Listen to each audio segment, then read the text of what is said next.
여러분 안녕하세요. 관광통역 안내사 제임스입니다. 이 나라가 그랬어를 통하여 우리가 모르는 세계 사람들의 이야기를 공유하려고 합니다. 오늘 소개할 나라는 유럽의 강소국 벨기에입니다. 작년에 벨기에 관광객 8명을 안내했습니다. 그들의 직업은 의사, 사업가, 경찰관, 엔지니어, 그리고 은퇴자 등이었습니다.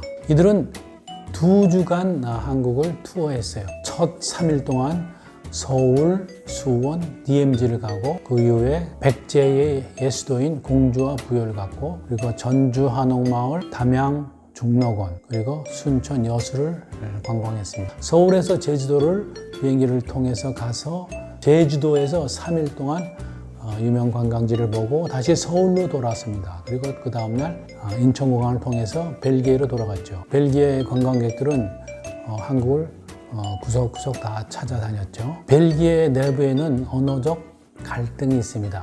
네덜란드, 룩셈부르크와 함께 베네룩스 3국 중 하나입니다. 벨기에 인구는 약 1,100만 명, 국토 면적은 경상남도 북도를 합친 크기입니다. 그리고 1인당 GDP는 48,000달러라서 한국의 1.5배 수준입니다. 한국보다 상당히 잘 사는 나라이죠. 용산구 한남동에 있는 벨기에 대사관을 가보면 주한 벨기에 대사관이라고 한글로 써 있고 그 옆에 영어로 Embassy of Belgium 이라고 영어로 써 있습니다. 그 바로 밑에 벨기에 대사관이라는 뜻을 프랑스어, 네덜란드어, 독일어로 각각 써 있어요. 그러니까 이 나라는 공용어가 3개입니다. 그럼 왜 공용어가 3개씩 될까요? 먼저 벨기에는 1830년에 네덜란드와 전쟁을 해서 독립을 했습니다. 전쟁을 한 이유는 종교적 갈등 때문이었죠. 벨기에 지역은 종교적으로 가톨릭이 강하고 프랑스어를 사용했습니다. 그렇지만 네덜란드 지역은 종교적으로 개신교가 강했고 네덜란드를 사용했습니다. 그래서 결국 전쟁을 해서 두 나라는 분리를 했죠. 벨기에는 주로 플랜더스, wallonia, 수도 브뤼셀 지역으로 나누어집니다. 북부의 플랜더스 지역은 동화 플랜더스의 개라는 지명으로 유명한 것인데 그것이 바로 벨기에의 플랜더스 지역입니다. 그래서 북부의 플랜더스 지역은 네덜란드와 국경을 접해 있고 네덜란드어를 사용합니다. 남부의 wallonia 지역은 프랑스와 국경을 접해 있고 프랑스어를 사용합니다.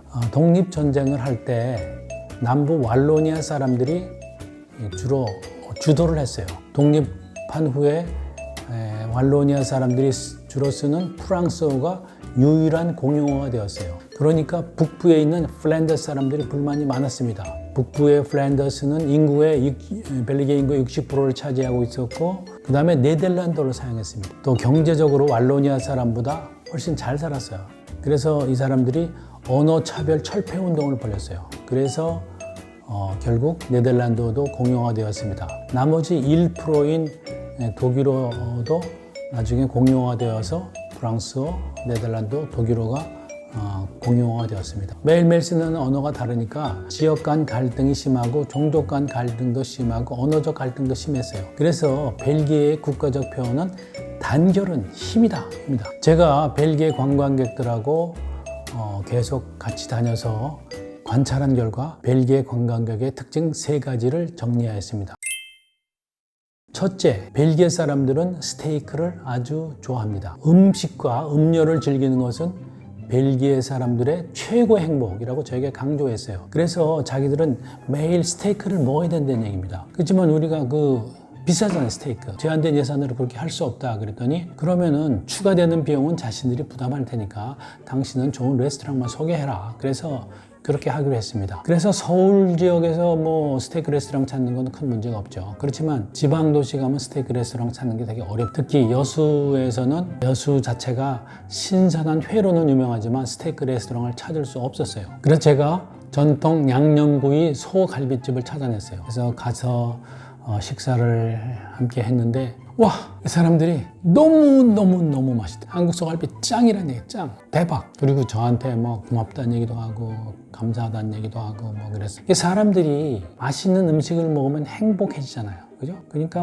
벨기에 사람이나 한국 사람이나 맛있는 음식을 먹으면 행복하고 그래서 인간은 다 똑같다. 또 한 번은 갈비탕으로 유명한 집을 갔어요. 그래서 갈비탕을 추천했어요. 그랬더니 사람들이 스테이크 좋다, 스테이크. 그리고 또 스테이크 먹을 때는 그 소스에다가 특히 그 맥주를 항상 곁들여서 먹더라고요. 그래서 벨기에는 맥주로 유명한 나라예요. 전 세계 생산량이 2위에 2위. 그 브랜드가 500개 이상 돼요. 한국에도 이미 벨기에 맥주가 많이 들어와 있죠. 우리가 그 편의점만 가도 바로 살 수 있어요. 그리고 벨기에는 초콜릿으로 유명하고 또 유명한 대표 상품은 와플이죠, 와플. 둘째, 벨기에인들은 키가 크고 체격이 좋다. 육식을 즐기는 벨기에인이다 보니까 대부분 키가 크고 체격이 좋습니다. 이러한 벨기에인들에게 가장 적합한 스포츠가 뭐겠어요?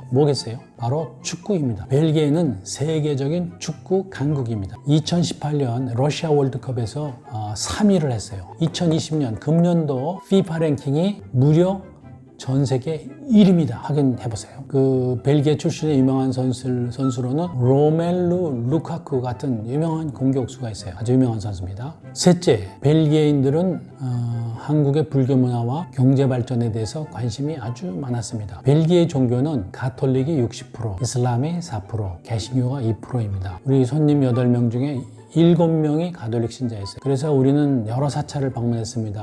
합천 해인사, 양산 통도사, 경주 불국사, 부산에 있는 해동영궁사 등 여러 사찰을 방문했는데 너무너무 한국 불교를 좋아하는 거예요. 그래서 한국 불교에 대해서 알고 싶어하고 교리가 무엇이고 철학이 무엇인지 이런 걸 알고 싶어 했어요. 그 질문이 너무너무 깊어서 저는 그 질문들을 모아서 각 사찰을 방문할 때마다 그 스님들에게 물어봐서 영어로 통역해 주었습니다. 벨기에는 또 6.25 참전국입니다. 그 어려울 때 한국을 도와서 전쟁을 수행해 준 고마운 나라죠. 그래서 벨기에 사람들은 한국에 대한 어떤 애정을 갖고 있어요. 그 가난했던 한국이 경제적으로 발전했다고 아주 좋아하더라고요. 특히 그 여천화학단지가 있거든요. 여수 순천에 있는 그 화학공장들이 많은 단지를 지나갈 때 특별히 관심이 많았어요. 왜냐하면 벨기에도 화학공업과 의학공업이 발달해서 유명한 큰 대규모 화학단지가 많다고 했습니다. 또한 벨기에 관광객들은 한국의 치안이 좋은 점을 아주 칭찬을 했어요. 수도 브뤼셀에는 그 집시가 많다고 합니다. 집시들 때문에 많은 문제가 생기고 또 소매치기도 많고 집시가 소매치긴 경우도 있고 그래서 항상 조심해야 된다고 얘기했습니다. 특히 그 브뤼셀에는 EU 본부가 있잖아요. 또 나토 본부가 있고 그래서 거기를 대상으로 특히 이슬람에서 공격을 많이 하기 때문에 관광객 중에 2명은 현직 경찰관이었는데 자기들은 항상 긴장을 해야 된대요. 그런데 한국에 오니까 너무 평화롭고 너무 이게 치안이 좋다. 그래서 한국 너무 좋다. 이렇게 칭찬을 했습니다. 오늘은 벨기에인들의 일반적인 삶을 살펴보았습니다. 벨기에는 전쟁을 많이 경험한 나라입니다. 그래서 많은 아픈 상처와 그 쓰라림이 있어요. 다음번에는 벨기에와 전쟁 얘기를 하겠습니다. 오늘 얘기가 재밌었으면 좋아요, 구독 부탁드립니다. 감사합니다.